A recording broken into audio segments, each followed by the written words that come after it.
बहुत लंबे अरसे बाद पहने वो।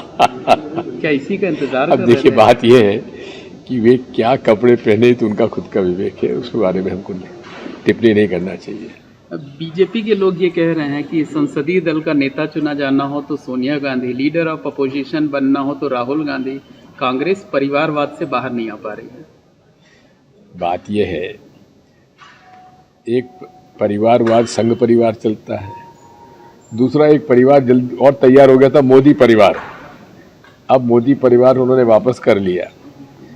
अब ये संसद के सदस्य के रूप में यदि सभी लोग, सारे विपक्ष के लोग मिलकर अगर राहुल गांधी को चुनते हैं और उनसे आग्रह करते हैं तो भाजपा को क्या आपत्ति है?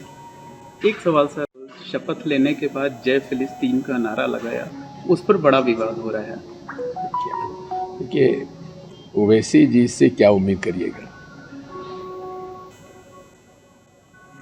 ठीक है सर, एक आखिरी सवाल है सर, पेपर लीक की कुछ घटनाएं हुई जिसको लेकर तमाम जो है छात्र परेशान हैं। योगी सरकार एक अध्यादेश लेकर आई है, कड़े प्रावधान करेगी, इसको रोकेगी, क्या कहेंगे इसको लेकर? छात्रों की भविष्य का सवाल है।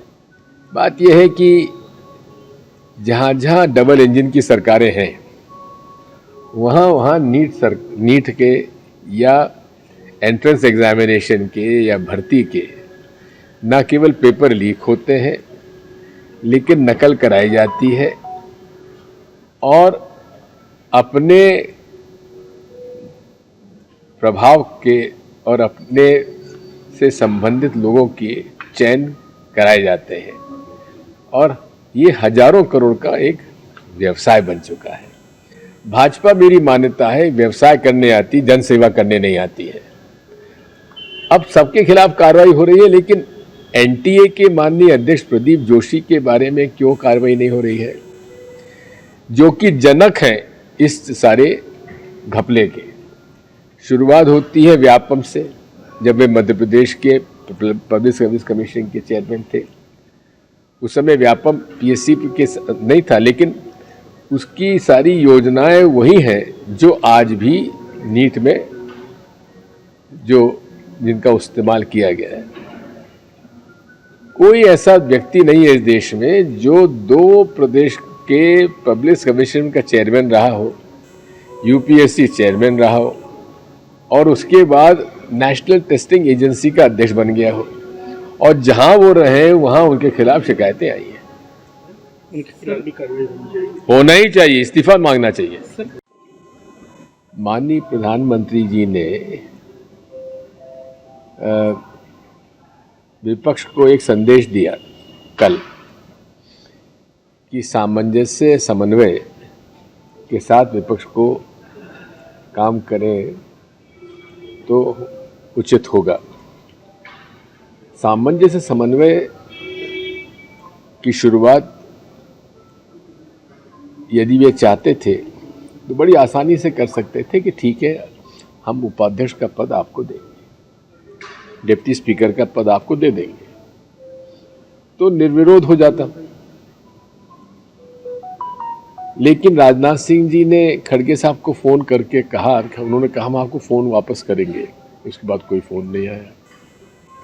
यदि इस प्रकार की मानसिकता से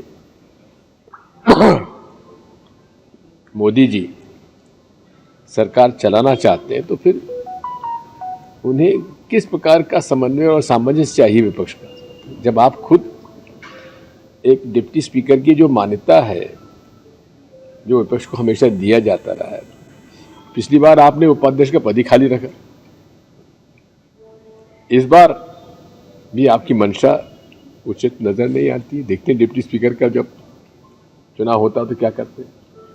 इसलिए दूसरी बात यह है कि ओम बिरला जी का जो कार्यकाल रहा है, हमारे अच्छे बड़े भले व्यक्ति हैं, मेरे चुनाव क्षेत्र के बगल के सांसद हैं राजस्थान के, लेकिन हमेशा इतिहास लिखा जाएगा तो सबसे ज़्यादा सांसदों को निलंबित करने का श्रेय भी उन्हीं को जाएगा। खैर, वो अपनी जगह है, लेकिन हमें ओम बिरला जी से शिकायत नहीं, हमें शिकायत मोदी जी से है। सर 10 सालों तक लीडर ऑफ अपोजिशन का पद खाली रहा है, राहुल जी बन रहे हैं जो है वो, क्या कहेंगे? ये एक बहुत ही हम लोगों के लिए एक गर्व की बात है कि राहुल गांधी जी ने अपना पिछले 5 सालों में जिस प्रकार से एक संघर्षशील नेतृत्व का प्रमाण दिया, 4,500 वो और 6,000 करीब 11,000 किलोमीटर की यात्रा उन्होंने, एक तो पद यात्रा की कन्याकुमारी से कश्मीर तक और की यात्रा की, उन्होंने बस यात्रा की, गाड़ी यात्रा की, और उन्होंने जो गरीब तबके के मजदूर कश लोग हैं उनके साथ एक सीधा संपर्क स्थापित किया। अब ऐसे हालात में उन्हें एक जन समर्थन मिलना स्वाभाविक था, और वो उत्तर प्रदेश के नतीजे आप देखेंगे तो उसमें आम आदमी ये कह रहा था कि हमने राहुल को सपोर्ट किया है। इसी प्रकार बिहार में भी ये हुआ। तो मैं समझता हूँ कि उन्होंने अपनी नई एक संघर्षशील नेता की छवि बनाई है, जिससे कि कांग्रेस को बड़ा फायदा हुआ, इंडिया अलायंस को फायदा हुआ है। बहुत लंबे अरसे के बाद उन्होंने